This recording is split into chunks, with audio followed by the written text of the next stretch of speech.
नमस्कार मित्रों, राधे राधे, जय सिया राम, राम राम साहब। कैसे हैं आप सब? उम्मीद है स्वस्थ होंगे, मस्त होंगे। दोस्तों, आप देख रहे हैं एग्जाम पार यूट्यूब चैनल और मैं हूं विनोद फौजदार, आपका स्वागत करता हूं इस चैनल पर।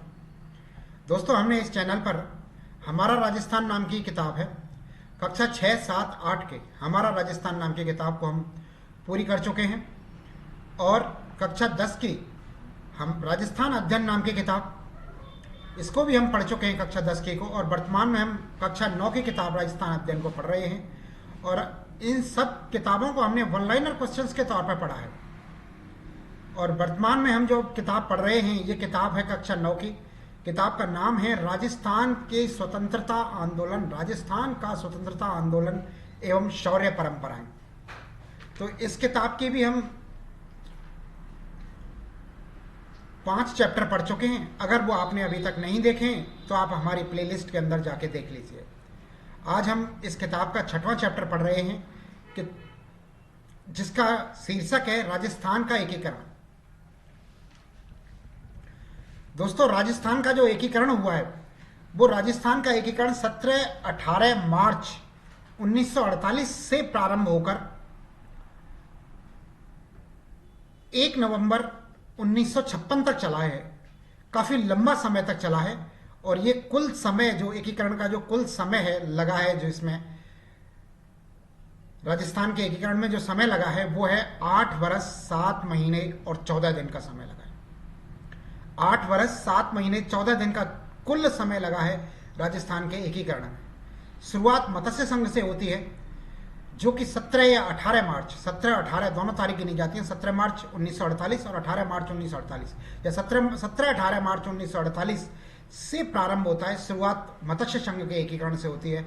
और जब राजस्थान बिल्कुल अपने आधुनिक स्वरूप में आता है तो वो आधुनिक स्वरूप 1 नवंबर 1956 का होता है।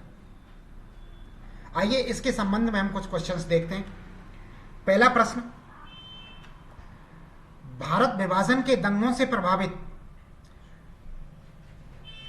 राजस्थान की किन रियासतों पर पड़ा था?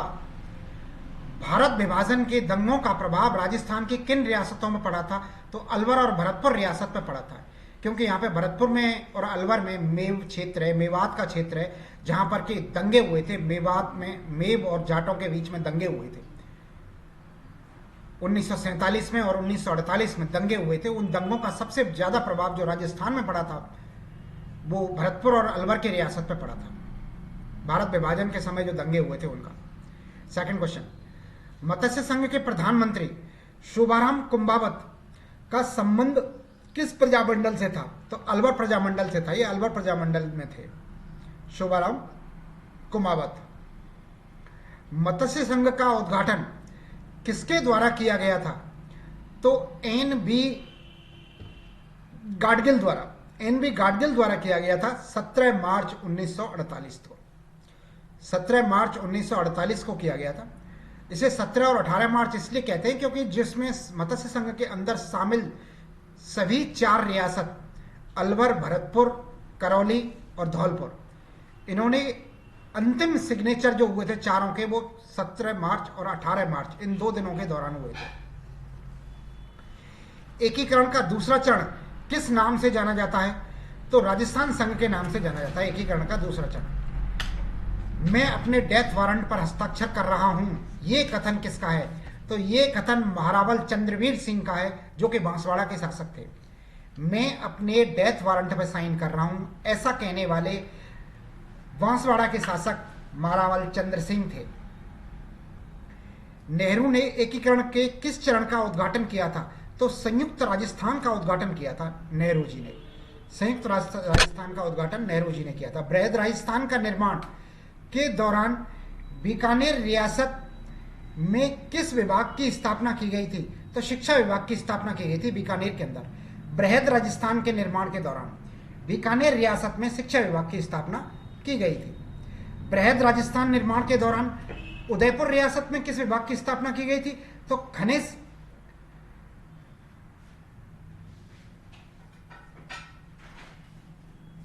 और एक्साइज विभाग की स्थापना की गई थी।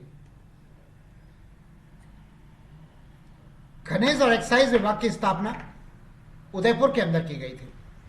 बृहत राजस्थान के निर्माण के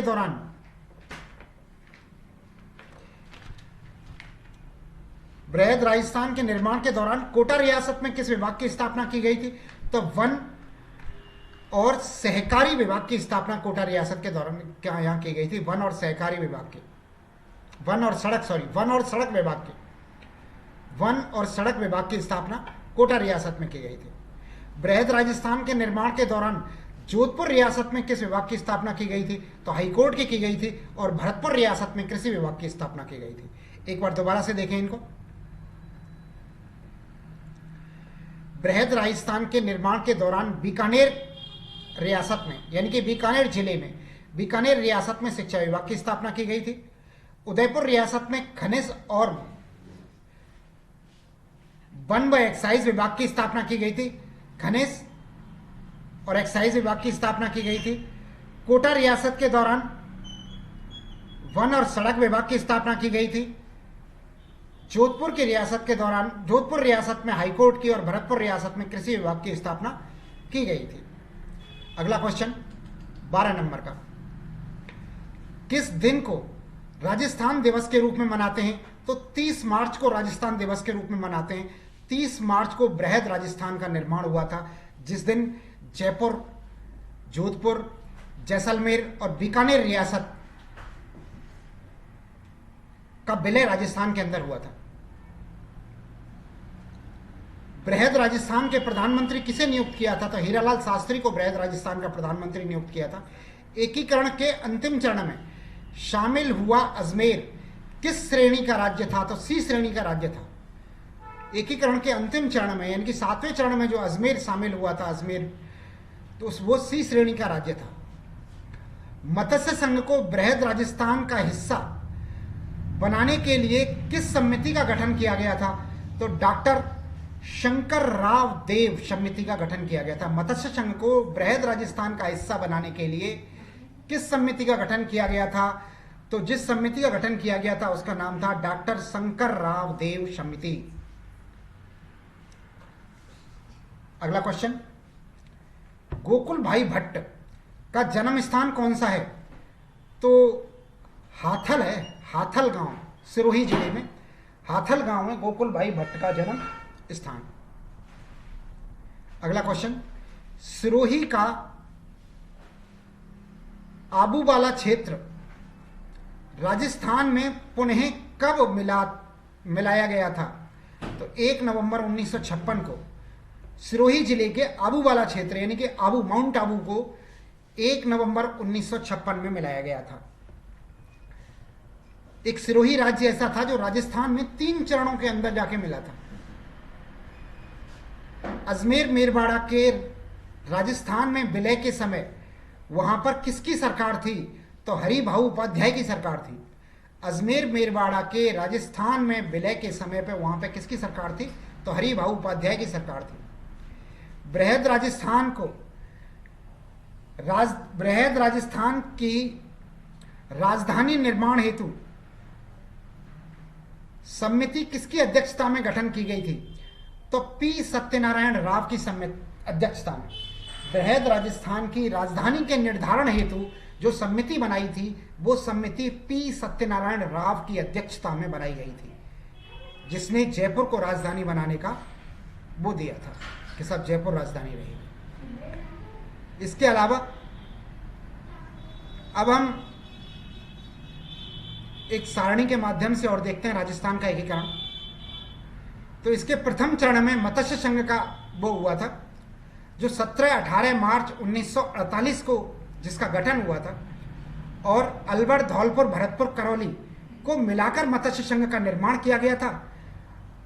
अलवर को इसकी राजधानी बनाया गया था और धौलपुर के महाराज उदयभान सिंह राज प्रमुख बनाए गए थे। शोभाराम कुमावत को यहाँ का प्रधानमंत्री बनाया गया था। मत्स्य संघ के प्रधानमंत्री शोभाराम कुमावत थे और मत्स्य संघ के जो राज प्रमुख थे वो धौलपुर के महाराज उदयभान सिंह थे। द्वितीय चरण,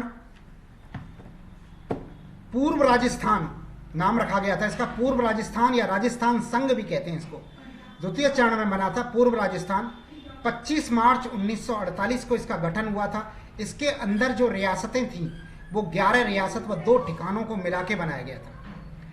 इसमें रियासतों के नाम है बांसवाड़ा, कोटा, बूंदी, झालावाड़, डूंगरपुर, प्रतापगढ़, किशनगढ़, शाहपुरा रियासत तथा कुशलगढ़ और लावा ठिकानों को मिलाकर द्वितीय चरण का गठन किया गया था और कोटा को इसकी राजधानी बनाया गया था।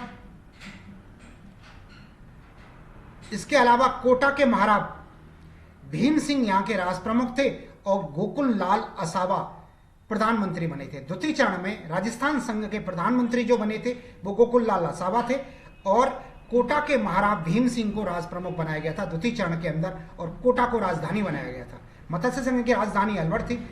द्वितीय चरण में राजस्थान संघ की राजधानी कोटा थी और तृतीय चरण जो बना है, तृतीय चरण में इसका नाम संयुक्त राजस्थान हुआ था, जो 18 अप्रैल 1948 को गठित हुआ था। 18 अप्रैल 1948 को संयुक्त राजस्थान का गठन हुआ था। इसके अंदर उदयपुर कहें या मेवाड़ रियासत कहें का विलय हो गया था। किसके अंदर? राजस्थान संघ के अंदर। राजस्थान संघ में उदयपुर रियासत का विलय और हो गया था या मेवाड़ रियासत का विलय हो गया था, तो ये संयुक्त राजस्थान बना था। और इस संयुक्त राजस्थान में मेवाड़ के भूपाल सिंह को राजप्रमुख बनाया गया था। मेवाड़ के भूपाल सिंह को राजप्रमुख बनाया गया था। माणिकलाल वर्मा को प्रधानमंत्री नियुक्त हुए थे। पंडित जवाहरलाल नेहरू ने इस संघ का उद्घाटन किया था, यानी कि संयुक्त राजस्थान का उद्घाटन पंडित जवाहरलाल नेहरू के द्वारा किया गया था।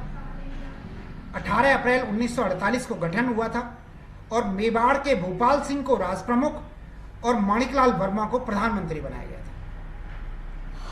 चतुर्थ संघ की बात करते हैं। चतुर्थ संघ में बृहद राजस्थान नाम रखा गया था।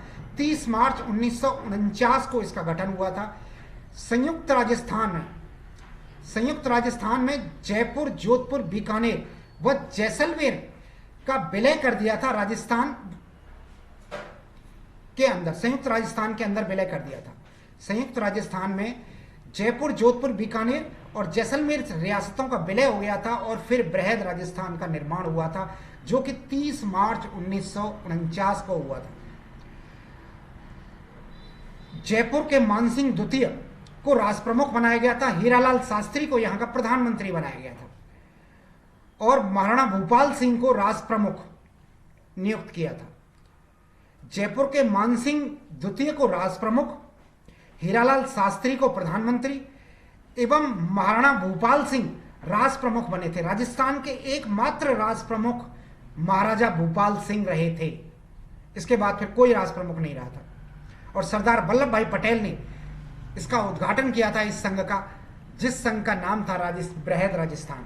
बृहद राजस्थान का उद्घाटन सरदार वल्लभ भाई पटेल ने किया था, जबकि संयुक्त राजस्थान का उद्घाटन जवाहरलाल नेहरू के द्वारा किया गया था। इसके बाद में 5वां चरण आता है। 5वें चरण के अंदर संयुक्त बृहद राजस्थान नाम रखा जाता है। इसका नाम रखा जाता है संयुक्त बृहद राजस्थान, जो कि 15 मई 1949 को होता है। इसमें बृहद राजस्थान में मत्स्य संघ का विलय कर दिया गया था। मत्स्य संघ का और नीमराणा ठिकाने का, नीमराणा ठिकाना और था अलवर के पास, उसका और मत्स्य संघ का विलय बृहद राजस्थान में कर दिया था और इसका नाम संयुक्त बृहद राजस्थान रखा गया था और ये 15 मई 1949 को हुआ था। 5वां चरण संपन्न। इसके बाद आता है 6वां चरण, जिसमें नाम केवल राजस्थान रखा गया था। 6वें चरण के अंदर 26 जनवरी 1950 को केवल राजस्थान नाम रखा गया था। इसके अंदर सिरोही रियासत को जोड़ा गया था। सिरोही रियासत और इसके अंदर ऐड हो गई थी, लेकिन सिरोही रियासत से देलवाड़ा और आबू का क्षेत्र छोड़ दिया गया था। देलवाड़ा और आबू के क्षेत्र को छोड़ के बाकी सिरोही रियासत को संयुक्त बृहद राजस्थान में ऐड कर दिया था 26 जनवरी 1950 को। इस तरह से 6वां चरण संपन्न हुआ था। और 7वां और अंतिम चरण, जिसमें भी नाम राजस्थानी रखा गया, जो 1 नवंबर 1956 को संपन्न हुआ। इसमें राजस्थान के आबू, देलवाड़ा, अजमेर, मेरवाड़ा और मंदसौर, जो कि मध्य प्रदेश में था, इनको शामिल किया गया था। सुनेल टप्पा क्षेत्र का विलय, मंदसौर के सुनील टप्पा क्षेत्र का विलय किया गया था राजस्थान के अंदर। दोबारा देखें, राजस्थान के आबू देलवाड़ा, अजमेर व मेरवाड़ा और मंदसौर के सुनील टप्पा क्षेत्र का विलय राजस्थान में किया गया था करके और एकीकरण की प्रक्रिया को पूर्ण किया गया था। लेकिन उसी छठे चरण के दौरान झालावाड़ का सिरमौर क्षेत्र मध्य प्रदेश में चला गया था। जो अब तक राजस्थान में था 1 नवंबर 1956 तक, झालावाड़ का सिरमौर क्षेत्र ये मध्य प्रदेश में चला गया था और उसके बदले में सुनील टप्पा नाम का क्षेत्र राजस्थान को मिला था और सप्तम चरण 1 नवंबर 1956 को पूर्ण हुआ था। और इस एकीकरण की प्रक्रिया में जो 17-18 मार्च 1948 से लेकर 1 नवंबर 1956 के दौरान 8 वर्ष 7 माह 14 दिन चली थी, ये एकीकरण की प्रक्रिया राजस्थान की पूर्ण हुई थी। इसी के साथ हमारा ये चैप्टर समाप्त होता है। आपने हमारा ये वीडियोस देखा, इसके लिए आपको बहुत बहुत धन्यवाद। और हाँ, अगर अभी तक आपने हमारा चैनल एग्जाम पार अब की बार अगर सब्सक्राइब नहीं किया है तो आप सब्सक्राइब कर लें, लाइक भी ठोक दें। इसी के साथ हमारा ये चैप्टर समाप्त होता है। धन्यवाद। जय हिंद, जय भारत।